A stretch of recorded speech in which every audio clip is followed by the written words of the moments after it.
Hello everyone, cloud nomad চ্যানেলে আপনাদেরকে স্বাগতম জানাই।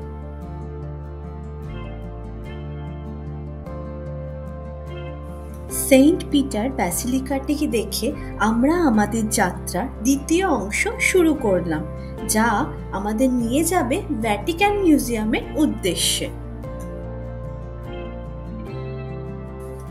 অনেকেই মনে করেন ভিতরের পথ দিয়ে মিউজিয়ামে যাওয়া যায়, কিন্তু এটা সম্ভব নয়, বিশেষত গাইড ট্যুর ছাড়া।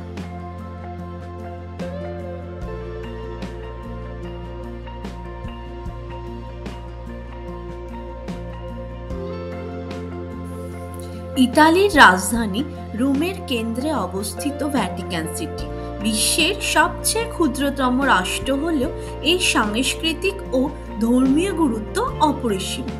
এই ক্ষুদ্র রাষ্ট্রতে অবস্থিত ভ্যাটিকান মিউজিয়াম বা ভ্যাটিকান জাদুঘর বিশ্বের অন্যতম বৃহৎ ও গুরুত্বপূর্ণ জাদুঘরগুলোর মধ্যে একটি।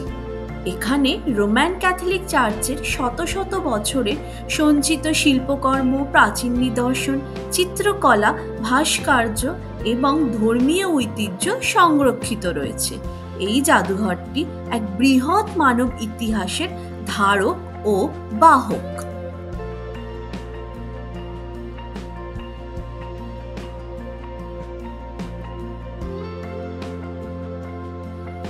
ভ্যাটিকান জাদুঘরের গোড়াপত্তন ঘটে পোপ দ্বিতীয় জুলিয়াসের আমলে 1506 সালে, যখন তিনি একটি গ্রিক ভাস্কর্য লোকুন এবং তার পুত্রগণের সংগ্রহ করেন। এই ভাস্কর্যকেই ভ্যাটিকান জাদুঘরের প্রথম সংগ্রহ বলে ধরা হয়। পরবর্তীতে পোপরা বিভিন্ন যুগে বহু শিল্পকর্ম সংগ্রহ ও সংরক্ষণের উদ্যোগ নেন এবং ধাপে ধাপে গড়ে ওঠে বিশাল ভ্যাটিকান মিউজিয়াম কমপ্লেক্স।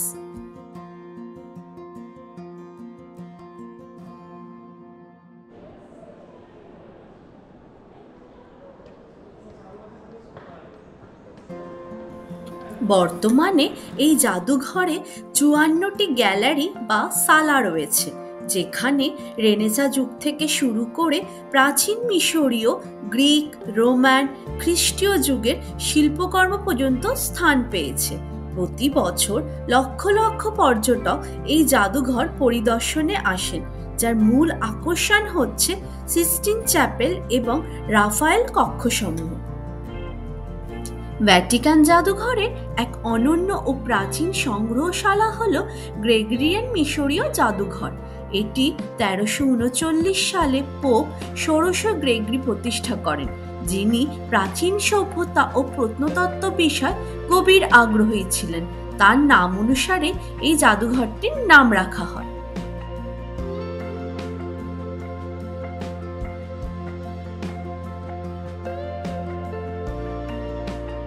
এখানে রাখা রয়েছে আসল মিশরীয় মমি, কাঠের কফিন, তাদের অলংকার, টেক্সটাইল সবকিছু। এমনকি মিশরীয়দের বুক অফ দ্য ডেড, সেটিও মমির সঙ্গে এখানে সমাহিত রয়েছে। তাছাড়া অনেকগুলো ছোট বড় মূর্তিও পাওয়া যায়, সেগুলো মিশরীয় দেবতা অ্যানুবিস, হোরাস, ইসিস ইত্যাদিকে চিত্রায়িত করে। এগুলো সাধারণত ব্রোঞ্জ, পাথর কিংবা কাঠ দ্বারা তৈরি। পোপ ষোড়শ গ্রেগরিয়ানে মিশরীয় এই জাদুঘরটি প্রতিষ্ঠার পেছনে মূল উদ্দেশ্য ছিল প্রাচীন মিশরের ধর্মীয় ধ্যান ধারণা, দেবদেবী এবং মৃতদের কবর ও তাদের পরবর্তী জীবনের ধারণা, এই বিষয়গুলোকে খ্রিস্টান দর্শনের সাথে তুলনামূলকভাবে তুলে ধরা। এটি ছিল পোপের একটি সাংস্কৃতিক ও ধর্মতাত্ত্বিক প্রচেষ্টা। জাদুঘরটি সময়ের সাথে সাথে সমৃদ্ধ হয়েছে, বিশেষ করে ল্যাটেরান জাদুঘর থেকে স্থানান্তরিত বহু মূল্যবান প্রত্নতত্ত্ব বস্তু এখানে পাওয়া যায়। এখানে দেখতে পাওয়া যায় ব্রোঞ্জের তৈরি হোরাস দেবতাকে, যার মাথা বাজ পাখির আকৃতি।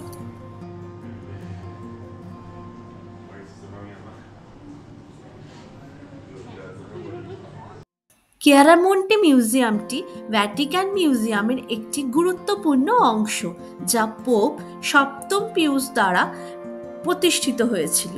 এটি মূলত রোমান ও গ্রিক প্রাচীন ভাস্কর্য নিয়ে গঠিত এক বিশাল করিডর আকৃতির গ্যালারি। এখানে প্রায় 1000-এরও বেশি মূর্তি রয়েছে, যার মধ্যে দেবদেবী, সম্রাট, দার্শনিক ও সাধারণ মানুষের মূর্তি অন্তর্ভুক্ত।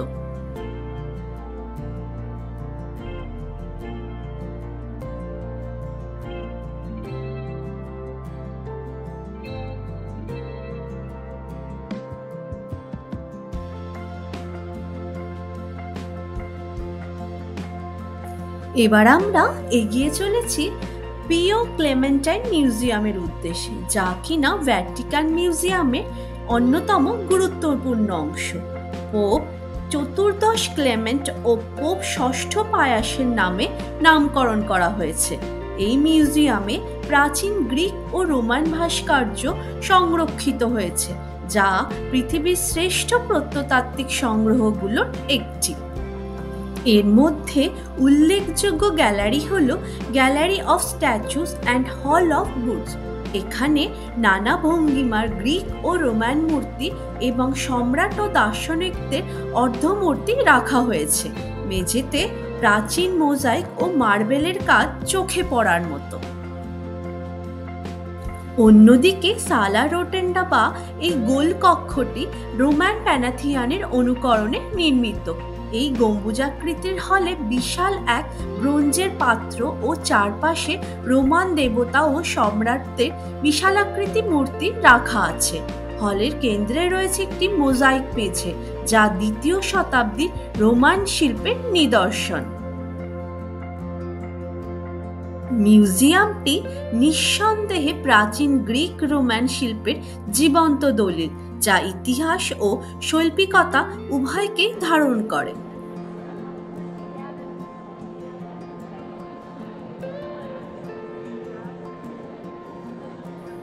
এবার আমরা এগিয়ে চলেছি 1900 শতকে নির্মিত একটি বিস্ময়কর গ্যালারি, যার নাম হলো নিউ উইং, যেখানে প্রাচীন রোমান ভাস্কর্যের দুর্লভ সংগ্রহ সংরক্ষিত আছে। এই লম্বা হলওয়েটি মার্বেলের মেঝে ও ক্লাসিক্যাল স্তম্ভে সজ্জিত। এখানে রোমান সম্রাটদের মূর্তি, গ্রিক দেবতাদের প্রতিকৃতি ও বিখ্যাত অগাস্টাস অফ প্রিমা পোর্টার মূর্তিটি বিশেষভাবে দর্শনীয়।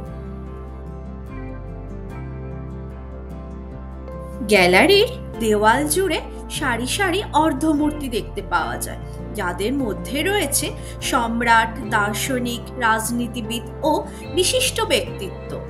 এর মধ্যে হোমার, সক্রেটিস, অ্যারিস্টটলের মতো কিংবদন্তি চরিত্রদের বাস্ট চোখে পড়ে।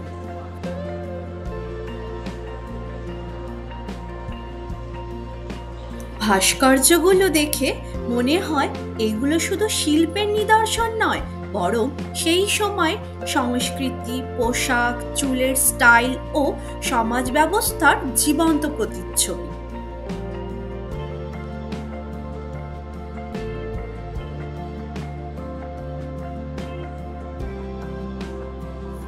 এই গ্যালারিটির নাম হলো পিনাকোথেকা, যা কিনা মিউজিয়ামের একটি অসাধারণ চিত্রশালা, যেখানে মধ্যযুগ থেকে ঊনবিংশ শতাব্দী পর্যন্ত ইউরোপের বিখ্যাত চিত্রশিল্পীদের শিল্পকর্ম সংরক্ষিত রয়েছে। এটি 1932 সালে একটি আলাদা ভবনে স্থানান্তরিত হয় এবং বর্তমানে এখানে মোট 18টি ঘর জুড়ে শিল্পকর্ম প্রদর্শিত হয়। যারা চিত্রশিল্প ভালোবাসেন তাদের কাছে এটি একটি অপরিহার্য গন্তব্যস্থল।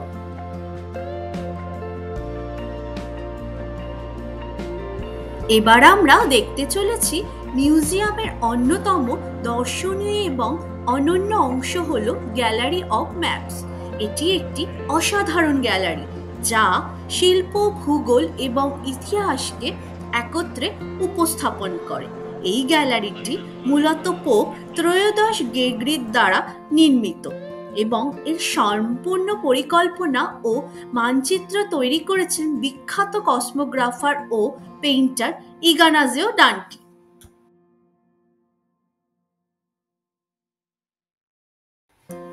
গ্যালারিটির ছাদ জুড়ে রয়েছে অসাধারণ বারোক স্টাইলের চিত্রকর্ম, যা ধর্মীয় ও ঐতিহাসিক ঘটনার উপর ভিত্তি করে আঁকা।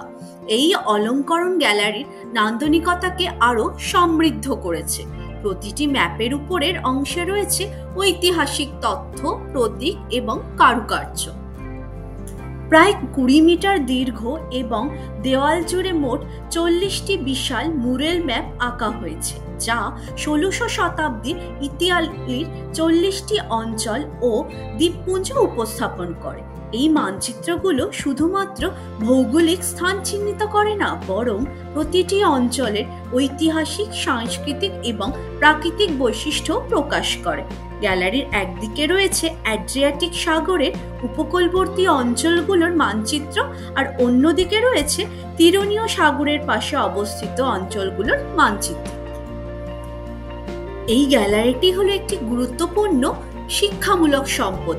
এই মানচিত্রগুলো দেখলে বোঝা যায় কিভাবে রেনেসাঁ যুগে ইউরোপে ভূগোলকে বুঝতে শুরু করেছিল এবং সেই অনুযায়ী নিজস্ব রাজনৈতিক ও সাংস্কৃতিক পরিচয় গঠন করেছিল। মিউজিয়ামের অন্যতম ধর্মীয় ও চিত্রশৈলীতে সমৃদ্ধ অংশ hall room of the immaculate conception. এই কক্ষটি পোপ নবম পায়াসের দ্বারা তৈরি। মূলত ইম্যাকুলেট কনসেপশন মতবাদ ঘোষণার স্মৃতিতে উৎসর্গ করা হয়, যা ১৮৫৪ সালে আনুষ্ঠানিকভাবে গৃহীত হয়। এই ঘরের দেওয়াল জুড়ে অসাধারণ ফ্রেস্কো চিত্র আঁকা হয়েছে শিল্পী ফ্রান্সেস্কো পেডিডিস্টের নেতৃত্বে। চিত্রগুলোতে দেখানো হয়েছে কিভাবে ইম্যাকুলেট কনসেপশন মতবাদ ধীরে ধীরে গঠিত হয় এবং শেষ পর্যন্ত কিভাবে তা ধর্মীয়ভাবে স্বীকৃতি পায়। ছাদের অলঙ্করণ, মার্বেলের মেঝে এবং চারপাশের ধর্মীয় প্রতীকসমূহ এই কক্ষকে এক অপূর্ব আধ্যাত্মিক পরিবেশ প্রদান করে।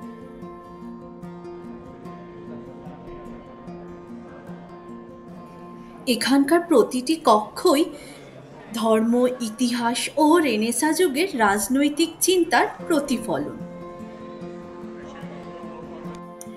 ভ্যাটিকান মিউজিয়ামের অন্যতম দর্শনীয় ও গুরুত্বপূর্ণ অংশ হল রাফায়েলস রুম।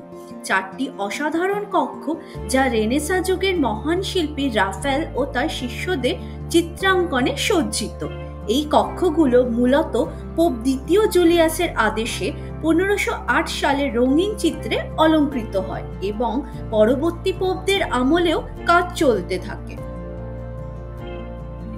এখানেই দেখতে পাওয়া যায় বিখ্যাত চিত্রশিল্পী রাফায়েলের কালজয়ী সৃষ্টি দ্য স্কুল অফ অ্যাথেন্স, যেখানে গ্রিক দার্শনিক প্লেটো, অ্যারিস্টটল, সক্রেটিস প্রমুখ জ্ঞান ও যুক্তির আলোচনায় মগ্নরত। এই চিত্রকর্ম রেনেসাঁর মানবতাবাদী আদর্শ ও বুদ্ধিবৃত্তিক চেতনার প্রতিচ্ছবি। ৪টি কক্ষের শেষ কক্ষটি রাফায়েলের মৃত্যুর পরে তার শিষ্যদের দ্বারা সম্পন্ন করা হয়। প্রত্যেকটি কক্ষ রং, প্রতীক, রচনাশৈলী ও ধর্মীয় বার্তায় ভরপুর। এগুলো শুধু শিল্প নয়, বরং ইতিহাস, ধর্ম, রাজনীতির একটি চিত্রিত দলিল। রাফায়েল রুমস আজও বিশ্বব্যাপী শিল্পপ্রেমী, ইতিহাসবিদ ও পর্যটকদের মুগ্ধ করে চলেছে।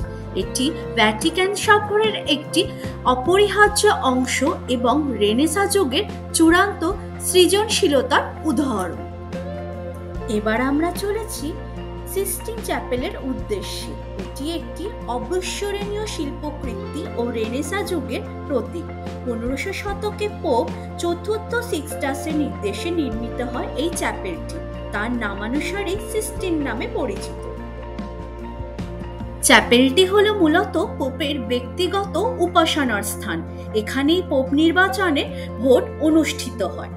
১৫০৮ থেকে ১৫১২ সালের মধ্যে মাইকেল অ্যাঞ্জেলোর চ্যাপেলের ছাদে আঁকেন বিখ্যাত বাইবেলীয় দৃশ্যাবলী, যার মধ্যে দ্য ক্রিয়েশন অফ অ্যাডাম চিত্রটি বিশ্ববিখ্যাত। ছাদ জুড়ে মোট ৯টি প্রধান কাহিনী রয়েছে।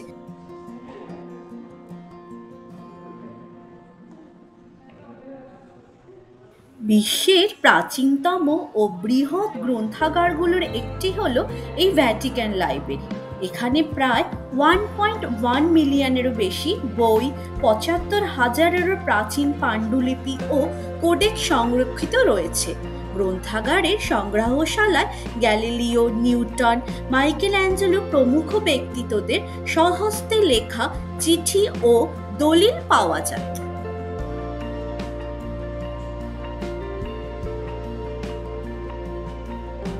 জাদুঘরটি একটি জীবন্ত ইতিহাসের গ্রন্থ, যেখানে প্রতিটি শিল্পকর্ম একটি করে কাহিনী বলে, প্রতিটি দেওয়াল একটি করে ইতিহাস বহন করে চলে। বিশ্বের শিল্পপ্রেমী, ইতিহাসবিদ ও ধর্মানুরাগীদের জন্য ভ্যাটিকান মিউজিয়ামটি এক অপরিহার্য গন্তব্য। এর পরিদর্শন একবার নয়, বারবার ফিরে আসার মতো, কারণ প্রতিবারই নতুন কিছু শেখার, নতুন কিছু উপলব্ধি করা যায়।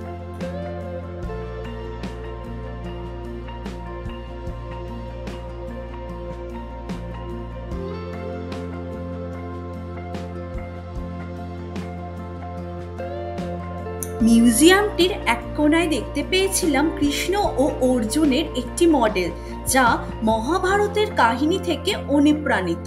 এটি প্রাচ্য সংস্কৃতির প্রতি সম্মান প্রদর্শনের দৃষ্টান্ত। রেনেসাঁ স্থাপত্য শৈলীর এক চমৎকার নিদর্শন হলো এই ব্রাহ্মান্তে সিঁড়ি। মিউজিয়াম ঘুরে দেখার শেষে এই সিঁড়ি বিদায়ের পথ। পর্যটকরা একদিকে অভিভূত হন শিল্পকর্মে, আর অন্যদিকে সিঁড়ির মোহময় সৌন্দর্যে। বিদায়ের মুহূর্তেও এই সিঁড়ির পথ যেন স্মৃতির অমল ছাপ রেখে যায়।